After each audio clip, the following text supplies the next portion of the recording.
This is the GFS, one of the American models. And just to kind of, again, show people the way it's setting up starting on Saturday night is we've got snow to the north.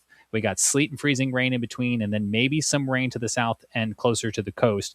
And the big $1 million question is exactly where all of those colors, all those different precipitation types kind of line up. Where does the snow end? Where does it transition over to the ice? And you also mentioned that right now the hurricane hunters are flying a mission off the coast of California because that on this Wednesday night that's where our storm is. It's That's forming crazy, isn't it? off there, the California coast. So we got the hurricane hunters collecting data. Yeah, that is crazy. It's crazy to think that, normally when we talk about these systems, it's something that's, a piece of energy that starts in the Gulf of Mexico and then makes its way up the Gulf Stream.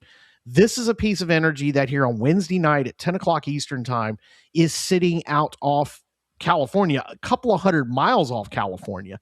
Yeah. And we're going to watch this thing go all the way across the country. And it's been crazy to watch the coverage nationally today and see the maps and how things are progressing all the way from the Rocky Mountains through the plains, through the Midwest, through the Deep South, all the way up the Mid-Atlantic into New England and even into the Canadian Maritimes as well with this one system. Nikki on YouTube asks, do you think the Hurricane Hunter data will make it? Let me try that again. Nikki on YouTube asks, do you think the Hurricane Hunter data will change the model runs? Yes. Yeah. Yeah. That's about all we can say, but yes, it will make them hopefully better. Hopefully. That is kind of the summary tonight. That's kind of the linchpin tonight on this Wednesday, right? Like everyone seems to be waiting for that model data to come in because before we can figure out where the storm is going to go, we need to really truly understand where it is now and how strong it is as it forms this Wednesday night off California. Right. So that's one of my too many tabs. Oh, okay. Here he goes.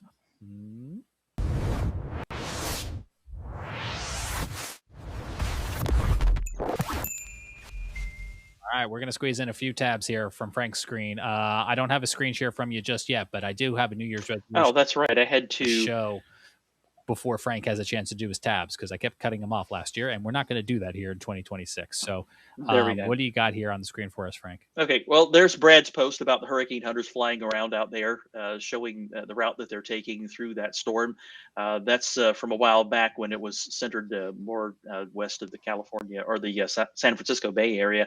It's moved a little bit southeastward since then, but that shows the track that the hurricane hunters were taking and measuring some pretty good winds, some purples there for hurricane force winds. Of course, that's its flight level, and I'm not sure what their flight level is for that recon mission, but they're finding some strong winds out there. So it's a vigorous storm system.